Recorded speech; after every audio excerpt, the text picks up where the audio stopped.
자, 이번에는 인천으로 시선을 옮겨보겠습니다. 전혀 다른 얘기입니다만 주택 앞에 1,000원이 붙었습니다. 뭐 많이 들어보셨을 텐데 인천시의 설명을 먼저 저희가 영상을 보고 돌아오겠습니다. 대한민국의 가장 심각한 이 저출생 현상을 극복해서 사회적 문제를 인천시가 선도해서 해결해 나가겠다 하는 취지에서 시작을 했고, 이 천원주택에 대한 모든 진행을 발빠르게 연초부터 진행하도록 한다는 말씀을 드리면서,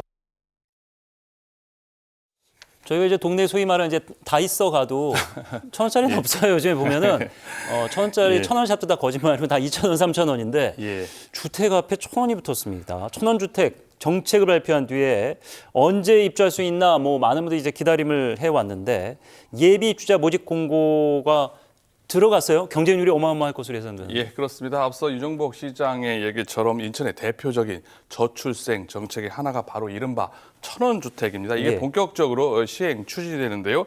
인천도시공사는 다음 달 6일부터 14일까지 예비 입주자 모집 공고에 들어갔습니다. 예. 1,000원 주택 예비 신혼부부를 대상으로요. 하루 임대료 1,000원, 월 3만 원으로 거주할 수 있는 주택입니다.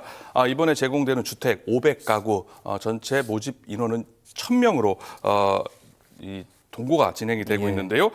말씀하신 것처럼 경쟁률이 치열할 것으로 예상이 됩니다. 신청 대상은요, 신혼부부라든지 신혼 예비부부, 또 한부모 가정, 또 혼인 가구입니다. 이 중에서 신생아가 있는 경우에는 1순위가 되고요. 자녀가 있는 신혼부부는 2순위, 자녀가 없는 신혼부부는 3순위가 됩니다. 그러니까 신생아가 있는 신혼부부라면은 1,000원 주택에 입주할 가능성이 거의 90%라고 할 수가 있습니다. 저출생 정책인 만큼 신생아 여부 그리고 자녀가 있는 여부가 가장 중요한 요건이라고 할 수가 있는데요. 예. 신혼부부는 결혼한 지 7년 이내에 신혼부부에는 가능하고요. 최대 6년까지 거주할 수가 있습니다. 요건은 도시근로자 가구당 월평균 소득의 130%, 맞벌이인 경우에는 200% 이렇게 하니까 감이 좀 없는데요. 좀 대략적으로 월 700만 원에서 맞벌이 경우는 900만 원 정도 수준이면은 1,000원 주택에 지원할 수 있는 상당히 요건은 까다롭지 않다라고 볼 수가 있습니다.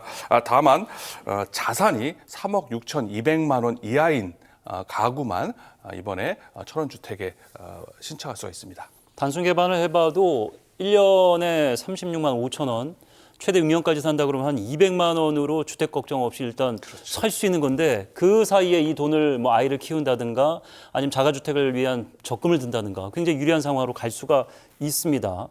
요즘 뭐 1,000원의 가치가 굉장히 미미한 상황에서 근데 의미는 꼭 이렇게 돈에만 있지 않습니다. 주거비가 아닌 다른 시사점들이 있죠. 예, 이번에 인천시의 1,000원 주택 정말 파격적인 정책이라고 할 수가 있습니다. 민간 주택의 평균 임대료가 월 76만 원 선이 되거든요. 그렇기 때문에 민간 주택에 비교해 볼 때 1,000원 주택 거의 25배 차량, 그러니까 25분의 1가량 저렴하다고 볼 수가 있는. 한 달 살 수 있는 걸 2년을 살 수 있다 이렇게 생각하면 되는 거죠. 그렇습니다. 파격을 넘어서 주거비 부담이 거의 없다라고 예. 볼 수 있는 정책이라고 할 수 있습니다. 앞서 말씀드린 것처럼 특히 우선순위를 신생아, 신혼부부에 두고 있기 때문에 주거비 부담 완화라는 긍정적 측면뿐만 아니라 인천의 출생아 수 증가에, 그렇죠. 인구 증가에도 긍정적인 영향을 미칠 것으로 예상이 됩니다. 대한민국의 심각한 저출생 문제에 적극 대응할 수 있는 정책이라고 높이 평가할 수 있는 부분이 있고요. 네. 또 1,000원 주택, 인천의 신도시와 원도심의 불균형을 해소할 수 있는 정책으로도 평가를 받고 있습니다. 이게 아무래도 조성 원가를 고려할 때 신도심보다는 원도심의 위주의 1,000원 주택을 공부할 가능성이 크다고 봅니다. 정책적으로 그렇게 진행할 수밖에 없고요.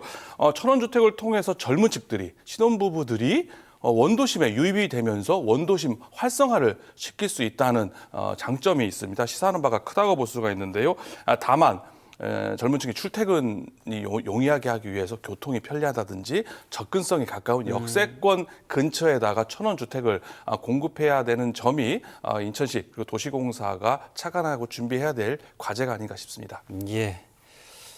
자, 뭐 결혼은 둘째치고 요즘에 이제 청년들이 제대로 된 직장을 잡기도 쉽지 않은 상황이라 비정규직 전전하면서 연애조차도 하지 않는다. 그래서 또 예. 다른 사업으로 이제 만남을 주선하는 사업이 있다고요? 예, 인천시가 또 하나 새롭게 추진하는 사업이 아이플러스 만남 드림 사업입니다. 이름 그대로 미혼 남녀들을 만나게 해주겠다라는 인천시 정책이라고 할 수가 아주 있는데요. 기가 솔깃한 정책입니다. 인천에 살고 있거나 인천에 직장을 둔 24세에서 39세 미혼 남녀를 만나게 해주겠다. 만남의 장, 커플데이를, 커플 축제를 만들어서 서로 연결해주겠다라는 게 바로 인천시 구상입니다. 39세면은 불혹도 가능해서 많은 분들이 귀가 솔깃하겠어요. 불혹은 안 되죠. 불혹 이하 39세인데요. 예. 사실 말씀하신 것처럼 요즘에 젊은 미혼 세대 만남 자체가 흔치 않지 않습니까? 예. 그러다 보니까 인천시가 직접 나서서 해주겠다는 겁니다. 커플이 성사될 경우에는 소정의 데이트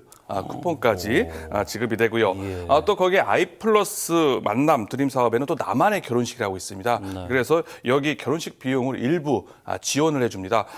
인천에 있는 공공 예식장을 무료로 사용할 수 있게 해주고요. 여기에 선정될 경우에는 최대 100만 원의 결혼식 비용을 결혼 비용을 지급해 줍니다. 또 여기에 선정된 예비 부부들 앞서 천원주택이죠. 천원주택에 연계해서 주거비 부담을 완화시킬 예. 수도 있고요.